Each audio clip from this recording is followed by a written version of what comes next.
Very good afternoon to all of you.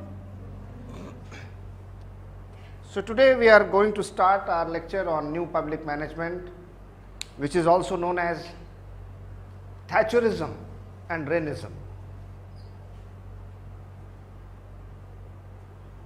In different countries, NPM is referred to as Reinventing Government, USA, Next Step, United Kingdom, Law Relevance, Canada, Contractualization, Australia and New Zealand, Lean State Movement, Germany, Navratna Maharatna policy, India. यानी कि नवलोक प्रबंधन क्या है, इसको पहले जानते और समझते हैं, जिसे कि थैचरवाद या रैनरवाद भी कहा जाता है।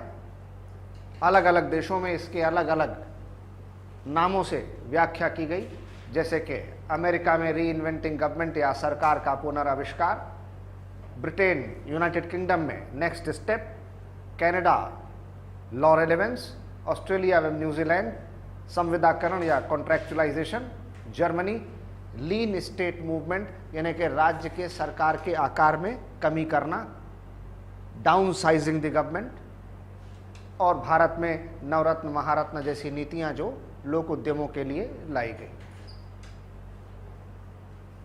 और ये शब्द न्यू पब्लिक मैनेजमेंट, ये क्रिस्टोफर हुड की एक किताब 1992 में प्रकाशित हुई थी, जिसका शीर्षक था new public management for all seasons.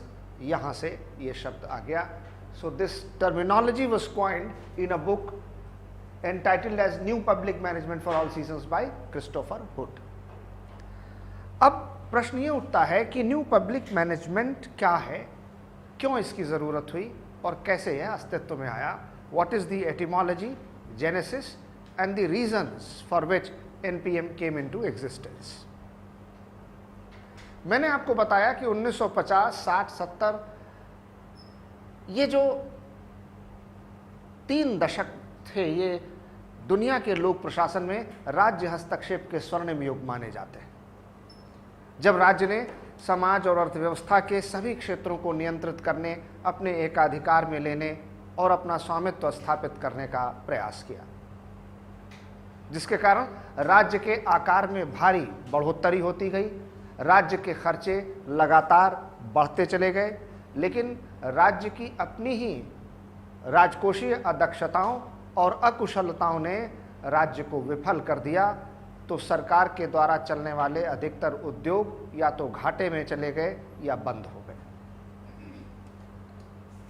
धीरे धीरे एक सोच पनपी कि अगर राज्य को बेहतर कार्य करना है, अगर राज्य को जनता के प्रति उत्तरदायित्व, विकास और कल्याण की भावना से कार्य करना है, तो उसे अपने गैर ज़रूरी जितने काम हैं या वे सारे काम जो राज्य किसी और को निजी क्षेत्र में सौंप सकता है, उसे सौंप देना चाहिए और अपने आकार और अपने खर्चों में कटौती कर लेनी चाहिए।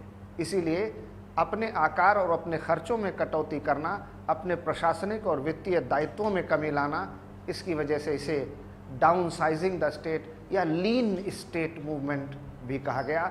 और चूंकि राज्य ने अपने धीरे धीरे शक्ति, कार्य और बहुत सारे ऐसे दायित्व जो कि दूसरे को दिए जा सकते थे, उसे सौंपना शुरू किया, जिसे rolling back of the state या राज्य का पश्चबेलन भी कहते हैं। So what happened that 1950s, 60s, 70s, these 3 decades were the age of golden intervention of the state. Everything, everywhere in society, in economy, it was decided that it must be state owned, state controlled, state financed. And when state performing all the duties of society, economy and polity, business, trade and industry, it increased in size.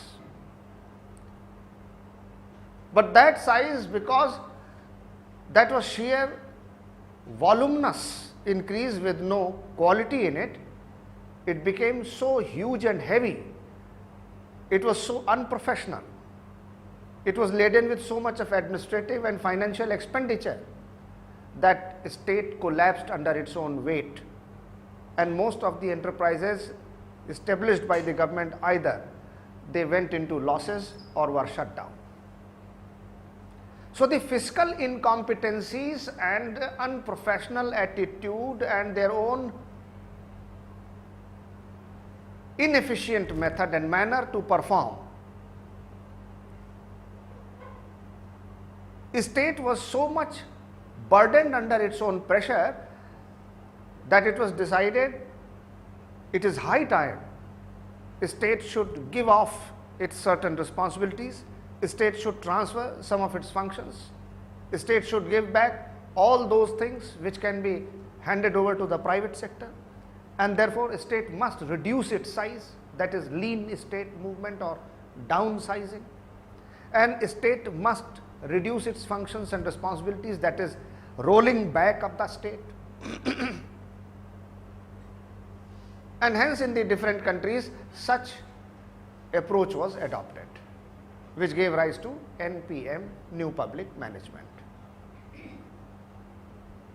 दरअसल जब हम 80 के बाद और 90 के दशक तक आते हैं तो दुनिया भर के लोक प्रशासन में बहुत सा परिवर्तन देखने को मिलता है।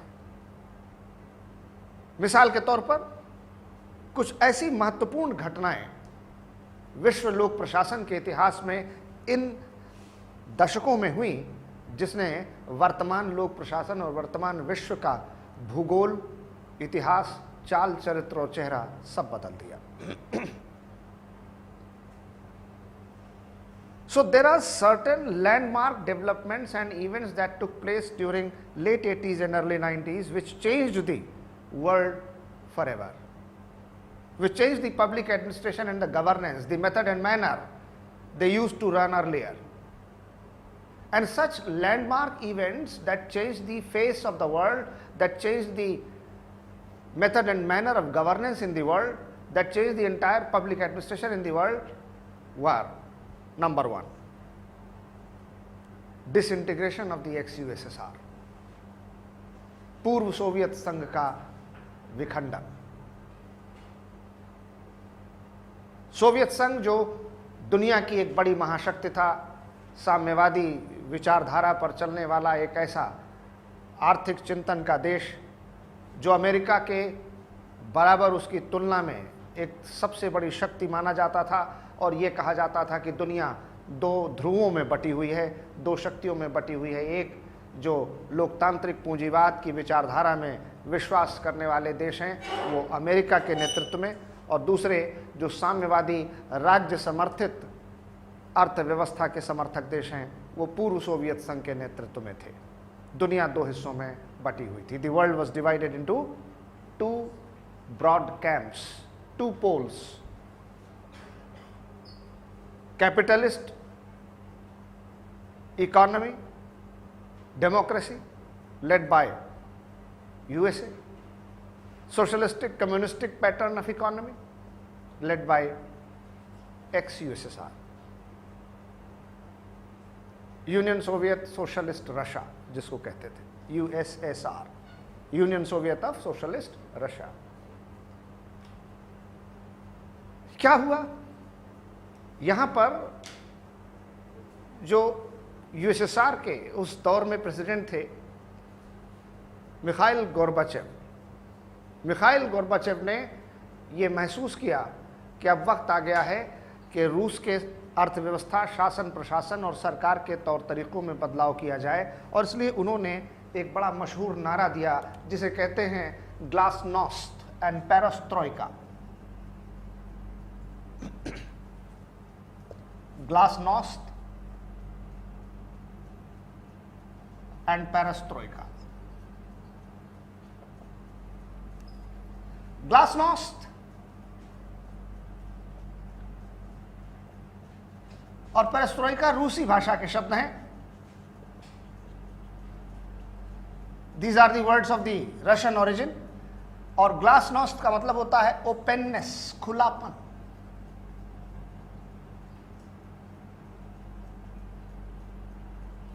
और पेरेस्ट्रोइका का मतलब होता है रीस्ट्रक्चरिंग, पुनर्संरचना।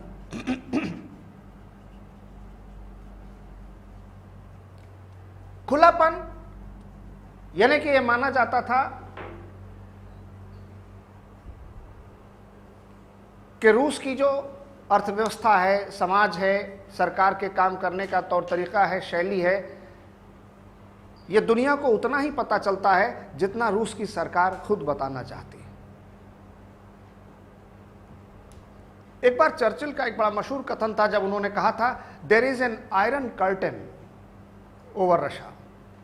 रूस के ऊपर एक लोहे का पर्दा पड़ा हुआ है।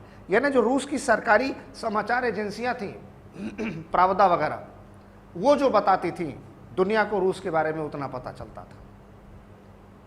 रूस में सरकार के कामकाज करने के तौर तरीके खुले हुए नहीं थे। They were not open to the world media, to the common man, to the citizens, to the press, to the freedom of media. और इसलिए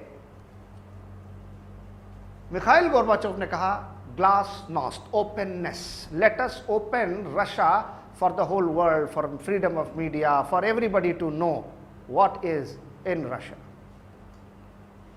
late us integrate Russia with rest of the world, make it more open, इसे और खुला बनाएं, इसे समूचे शेष विश्व के साथ जोड़ें। And perestroika, for that we will have to change and restructure our administration, government, the method and manner which we used to do till now।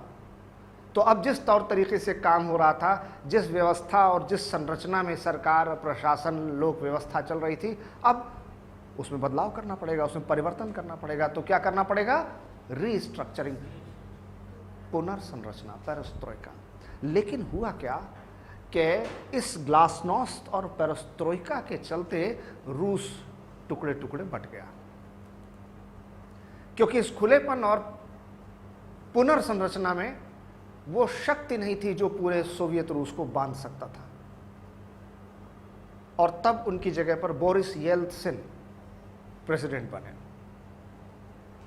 और रशिया के कई अलग, चेचनिया अलग हो गया, आर्मेनिया अलग हो गया, जॉर्जिया अलग हो गया, इस तरीके से कई टुकड़े हो गए जो आज रशिया के अलग अलग देश उससे अलग होकर बन चुके हैं।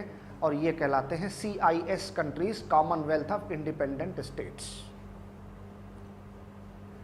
ये हुआ अल्मा आटा समिट 1991 के बाद, अल्मा आटा शिखर सम्मेलन 1991। और इसलिए 1991 में अल्मा आटा शिखर सम्मेलन वो एक ऐतिहासिक शिखर सम्मेलन और तारीख है जब रूस के अलग अलग कई देशों में हिस्से बन गए और इन्हें कहा गया CIS countries, Commonwealth of independent states. अब दुनिया दो ध्रुवीय नहीं रह गई। The world was not any more a bipolar. अब क्या हुआ? ये एक ध्रुवीय भी नहीं रह गई, बल्कि यह बहुध्रुवीय हो गई। From unipolar to bipolar, no, it became multipolar world order. क्योंकि तब तक एशिया, यूरोप की कई महाशक्तियां जो अपने इंटरनेशनल ट्रेड बिजनेस एसोसिएशन बना करके एक शक्तिशाली समूह बन चुके थे, वो भी सामने आ गए। जैसे यूरोपियन यूनियन, जैसे नाफ्टा, जैसे एशियान, जैसे ओपेक। साउथ ईस्ट एशिया में कई छोटे छोटे देश बड़ी आर्थिक महाशक्ति के रूप में उभरे, जिन्हें टाइगर इकोनॉमीज कहा गया, जैसे कि साउथ कोरिया, जैसे कि हांगकांग, जैसे कि सिंगापुर, जैसे कि वियतनाम, जैसे कि इंडोनेशिया, जैसे कि मलेशिया। और इसमें चाइना और उभरता हुआ इंडिया भी 1991 के बाद, जब हमने कल बताया था आपको 24 जुलाई 1991, 24 जुलाई 1991 को new economic and industrial policy, नई आर्थिक और औद्योगिक नीतियों की घोषणा की थी। यानी अब दुनिया रूस के टूटने के बाद जो पहले दो ध्रुवीय थी, एक ध्रुवीय हो जानी चाहिए थी, बहुध्रुवीय हो गई। The world which was bipolar was considered reduced to be unipolar but became multipolar. तीसरी बड़ी बात हुई कि अभी तक जो ईस्ट और वेस्ट जर्मनी अलग अलग देशों में बट गए थे वर्ल्ड वॉर के बाद, यहां के लोगों ने बर्लिन की दीवार गिरा दी। वो बर्लिन की दीवार जिसने जर्मनी के बीचों बीच एक ऐसा बाधा, एक ऐसी रास्ते की दीवार खड़ी कर दी थी जिससे जर्मनी दो हिस्सों में बट गया था। ईस्ट और वेस्ट जर्मनी, पूर्वी और पश्चिमी जर्मनी, लोगों ने बर्लिन की दीवार गिराकर इन दो देशों को एक कर दिया, जो विश्व युद्ध के बाद मानव इतिहास की एक बहुत बड़ी चमत्कारिक घटना है। And this unified Germany into one single Germany, so the mighty wall of Berlin was collapsed. इसी दरमियान जब सोवियत संघ का शिराजा बिखर गया, जब सोवियत संघ टुकड़े टुकड़े में बट गया, तो सोवियत संघ जैसे समर्थक देश जो उस साम्यवादी समाजवादी विचारधारा में विश्वास करते थे और सोवियत रूस के नेतृत्व में जो विश्व में आगे बढ़ते थे, वो भी टुकड़े टुकड़े हो गए, जो कि पूर्वी यूरोप के बाल्कन खाड़ी के इर्द गिर्द बने हुए देश थे। और इसलिए बाल्कन खाड़ी के इर्द गिर्द बने इन देशों को जो टुकड़े टुकड़े में बटे, उसे एक नाम दिया गया बाल्कनाइजेशन या बाल्कनीकरण, जिसका मतलब होता है डिसइंटीग्रेशन ऑफ द कंट्रीज, जिसमें के यूगोस्लाविया, चेकोस्लोवाकिया, ये सब चेक और स्लोवाक में, बोस्निया और हर्जेगोविना में, मॉन्टेनीग्रो में, ये भी टुकड़े टुकड़े हो गए। यानी कि अगर आप 80 के पहले का नक्शा देखें और 80 के बाद का नक्शा देखें, तो वर्ल्ड मैप में आपको बहुत सारे परिवर्तन नजर आएंगे। तो अगर आप भारत में बैठ करके वर्ल्ड मैप देखिए, 3 तरीके से देखिए। बिफोर फर्स्ट वर्ल्ड वॉर, प्रथम विश्व युद्ध के पहले, तो उसमें विश्व का नक्शा कुछ और दिखाई देगा। उसमें कई सारे ऐसे देश दिखाई देंगे जो सेकेंड वर्ल्ड वॉर तक आते आते नहीं रह गए। फिर सेकेंड वर्ल्ड वॉर के बाद का नक्शा देखिए। सेकेंड वर्ल्ड वॉर के बाद का जब आप वर्ल्ड मैप देखेंगे, विश्व का नक्शा देखेंगे, तो आप देखेंगे कि जर्मनी टूट गया, अलग अलग हिस्सों में बट गया और कई सारा परिवर्तन आपको विश्व के नक्शे में दिखाई देगा।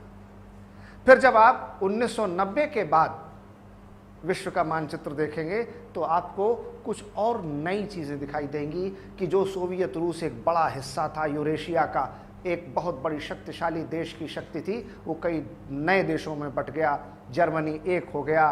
किस तरीके से साउथ ईस्ट एशिया, दक्षिण पूर्व एशिया में नई आर्थिक शक्तियों का महाउदय हुआ।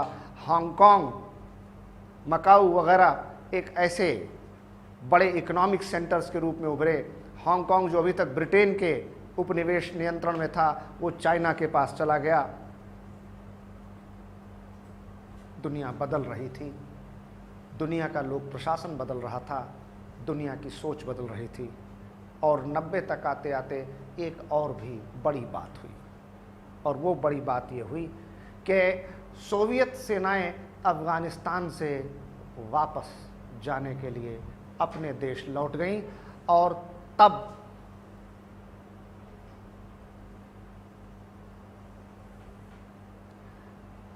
वे लोग जो सोवियत सेनाओं से अफगानिस्तान में लड़ रहे थे, जिन्हें मुजाहिदीन कहा जाता था, जब इन्होंने देखा कि सोवियत सेना चली गई, तो ये मुजाहिदीन, ये अफगानिस्तान के लड़ाके जो सोवियत सेना के खिलाफ लड़ते थे, जिन्हें अमेरिका हथियार, रसद, सामग्री सब देता था, वेपन, आर्म्स एम्यूनिशन, ट्रेनिंग देता था कि तुमको, क्योंकि अमेरिका और रशिया में टकराव था, तो अमेरिका अपने हितों की पूर्ति के लिए इन मुजाहिदीन को कैंप में ट्रेनिंग देता था, आर्म्स एम्यूनिशन सप्लाई, आर्थिक, रुपए, पैसे, हर तरह से मदद करता था।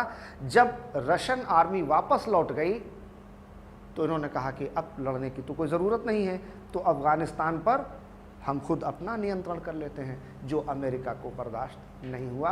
और तब ये जो मुजाहिदीन थे, ये तालिबान हो गए। तालिब का मतलब होता है तलब से बना तालिब, जिसका बहुवचन प्लूरल है तालिबान। तालिब मतलब स्टूडेंट, विद्यार्थी, या ऐसा व्यक्ति जिसके अंदर कुछ जिज्ञासा हो, सीखने की इच्छा हो।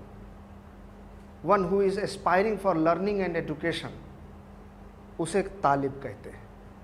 लेकिन इन लोगों ने तालिबान का मतलब सारी दुनिया में ऐसा बना दिया कि अगर आप किसी के कहें कि तालिबान का मतलब one who is aspiring for learning and education, तो लोग कहेंगे अरे ये क्या है, हम तो जानते हैं कि तालिबान मतलब टेररिस्ट आउटफिट, आतंकियों का समूह जो लोगों को मारे, मतलब ऐसा इन्होंने बना दिया।